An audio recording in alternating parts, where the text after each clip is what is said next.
You know, it's pretty cool to be able to stream things on one PC, but what if you have a bunch of PCs, or at least two PCs, running in your home, or you're doing a dual PC gaming setup, and you want to be able to show everything from all PCs? For example, I've got Splitgate running back there, and I can just flip to it. Or maybe we go visit my workbench and see how covered and in need of organization and cleaning up it is. Or perhaps we head over to the retro corner to see PlayStation 2 running through a capture card. Pretty wild. How is all this possible? With instant transmission. I'm EposVox, the stream professor, and today we're talking about the Teleport plugin for OBS Studio. This is a relatively new plugin developed by EposVox. The latest update was actually only just about a week ago at the time of recording, and this is a plugin that is similar to NDI, if you've seen me talk about that, which is a video broadcasting technology that allows you to send video over the network instead of using capture cards. I've covered it before, we're covering it more in depth in the future. This is a plugin that's designed to kind of recreate that capability without using NDI. As far as I can tell, it's just using normal kind of H.264 encoding. But it's pretty neat in that it works super simple, doesn't have anywhere near some of the issues that people are going to have with NDI, but it doesn't beat the newer NDI, and we're going to talk about that. If I just said NDI over and over and over and you haven't heard of it before and you want to know what's going on here, just as a basic idea, OBS Teleport is a plugin that you install to OBS Studio, and then under Tools you now have a Teleport option. And then this allows you, by just typing in a name, for example, main PC, and checking teleport enable, it will start encoding the feed that your OBS window sees and sending it out over your network so that your other computers can pick it up through the network in OBS. You do have a quality slider, which is just kind of like a basic encoding preset here, and that is pretty much it. And then you also install the plugin to your other computers. So for example, if we go here, you download the zip file, and then you extract it, run teleport.exe, it'll copy it. It's just one DLL file. If you're on Mac or Linux, there are builds for that as well, which is pretty neat. You install it on the other PCs, and then you can make a new scene and add the teleport source. And when you add that, hit refresh list, it will show you a list of all of the different teleport instances running on your network. So for example, you even get the IP addresses. So I can see my workbench PC, my test bench, my retro streaming rig, and now this main computer all together that I can choose from. And that is as simple as it gets. And so, for example, I have scenes with all of those other ones added. So here is the test bench running Splitgate with the Elgato face cam, if I jump in front of it.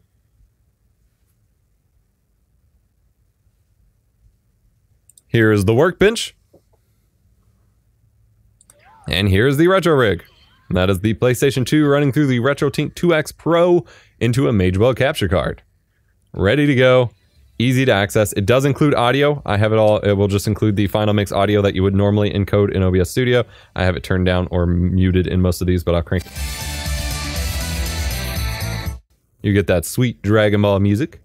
Very nice. I almost forgot to mention that there's a secondary feature, just like the NDI plugin, where you can actually add a filter to a specific source to send over OBS Teleport, which is really cool. So for example, I have my test bench scene here with the face cam and the gameplay capture and the overlays, and that's the full OBS output that I showed you in the tools menu, but you also have the ability to add it as a filter. So for example, if I turn that off, I can go in, add a new teleport source, we'll call this face cam, and I've added just that filter to the face cam itself. So now we can have the entire camera going as a dedicated source. And even though I have the source cropped in that, square format, we get the entire widescreen source. And you can see I'm still in progress of cleaning up the studio. We are doing a full overhaul, but here you go. Pretty freaking sick that you can do that. So to add the filter, of course, find the source you want to add the filter to. Go to filters. If it's a video capture device, it'll be under audio video filters. Otherwise, it'll just be in the bigger effects filters menu.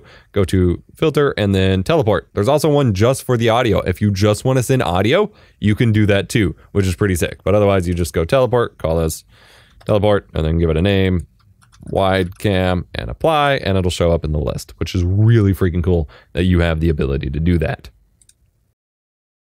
If you're going to go through the effort of having multiple PCs and a bunch of different sources in your stream, then you want to make sure that you have top-notch visuals to go along with it. Today's sponsor, Nerd or Die, helps make that easy, but also really high quality. Nerded Eye features top-tier, high-quality stream overlays, widgets, alerts, all sorts of other assets, all fully customizable so that you can use just the parts you want and tweak them to your exact style. The new flat pack, for lack of a better word, is perfect for that clean, minimalist look with lots of cool shapes and textures. Meanwhile, the Stream OS pack, inspired by setups like my own, even featured in the video, is great if you want some retro vibes in your stream, with 4 different themes within it, as well as the ability to make your own. All Nerded Eye layouts come with one-click setup scripts for OBS, Stream Elements, and Streamlabs, and the After Effects source files are an option as well. Save 15% at checkout with coupon code EposVox, or they have a spring streamer sale going on where you get 40% off certain layouts and 25% off site-wide, so if you're watching during that time period, use that instead, all at the link below. I don't normally make videos this simple, but really that's all there is to it. And that is the advantage it has over tools like NDI. So NDI is from a company called NewTek. It came out quite a few years ago now. I covered it back in my original OBS masterclass, and it's a similar technology to allow you to send video broadcasts over your network to anywhere. And now they have NDI Bridge, so you can actually start sending it through the internet, which we'll be covering soon. I am in the process of moving my entire workflow to NDI. So for example, this camera you're watching right now is being sent in 4K over my network through NDI to my computer. All of my cameras through the studio are being sent through NDI. It's really freaking cool. Super shouts out to Bird Dog for the hookup with that. We'll talk about that more in the future. However, as amazing as NDI is, and we're going to take a look at the new NDI Tools 5 real quick. So NDI just got a new update at the end of this past year for NDI version 5, which includes a new suite of tools you can download and run, which allows you to stream your screen, your webcam, capture cards, all sorts of stuff, including just your straight timeline from After Effects and Premiere, although these aren't brand new features, but regardless, as well as VLC, you can send all of this over the network, super simple with these applications. And they have the new NDI HX technology, which is basically just H.264 over NDI. This is super important because previously with the base NDI, it's kind of meant to be in almost a lossless format, which means it's very high bitrate. So for example, a 1080p 60 frames per second video feed encoded with normal fat NDI ends up being about 300 to 400 megabits per second, which if most people are using gigabit networking within their home, that's a lot of data. And if you're over wireless, it's not really feasible as an option. That is a lot of data. And once you add multiple sources, it gets pretty chunky. With NDI HX, it compresses that into an H.264 format that's still visually really, really high quality, but obviously a lot lower bitrate, so you can fit a lot more through that. The problem is the OBS plugin for NDI, which was previously developed by Palakis, I believe. It's basically been completely abandoned and hasn't received updates in quite some time, and it does not support NDI HX or the newer NDI versions. And so if you're trying to choose a tool for yourself, I would frankly use OBS Teleport over the NDI plugin for OBS Studio because OBS Teleport absolutely beats that. However, if you have access to the NDI tools to send the HX feed and things like that with the lower bit rates, you're going to have a much easier time with that on your sending end compared to OBS Teleport. Now, this sounds a little confusing. So the NDI tool plugin for OBS Studio can receive those newer NDI feeds. So for example, most of what I'm doing is sending NDI 5, and I can actually show you that on screen here. So if I add a new NDI source, I have all of these sources, which include screen captures, cameras, the Bird Dog Flex inputs, all of those things. I think that screen is turned off, so it's not. Oh, hey, it is going to show you something. That is my glitch art PC. It's running super low res because the monitor's turned off and disconnected at the moment. But all of this is, well, not all of it, but some of this is sending with the NDI HX, format, which is lower bandwidth and easier to manage for some of these settings. And that the screen captures specifically are being sent using NDI 5 with the new tools, with the screen capture tool. I have all of my desktops outputting screens and any USB webcams over that program. The NDI plugin here in OBS can receive that. The NDI plugin in OBS cannot send that. So if you're trying to send OBS to OBS, OBS Teleport is by far a better option. If you have the capability of sending whatever you're trying to send with the NDI tools directly in Windows, then the new NDI tools beat OBS Teleport. However, OBS Teleport supports Mac and Linux as well.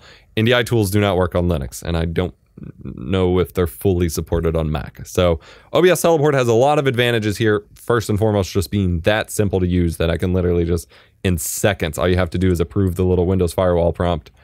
In seconds, I can get it set up here and ready to rock. It has a lot of advantages, but there are obviously a ton of new features and capabilities and the lower bitrate of the newer NDI tools that kind of beat it out. To put hard numbers to this, a 1080p 60 canvas streamed over OBS Teleport will use about 250 megabits per second. That's for a single source. Now, if I turn that Facecam source filter back on, we are looking at about 520, 530 megabits per second total usage. So like I said, we're looking at a lot of bandwidth, but let's compare that to NDI.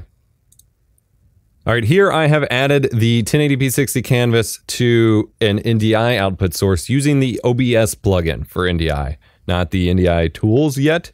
And we're looking at about 140 megabits per second, but that's because there isn't a whole lot going on. So the difference here is that OBS Teleport will use a more constant bit rate and it will be higher when it's, despite, regardless of what's happening. Whereas the NDI plugin is more of a variable rate encoder. And so since there's mostly still action going on here, it's kind of low. So let me get some gameplay going real quick here.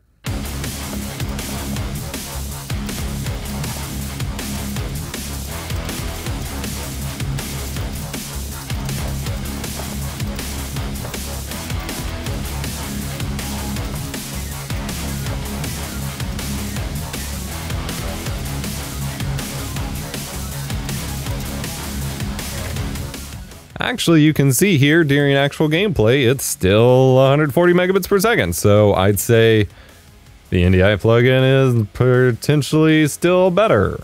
That's impressive.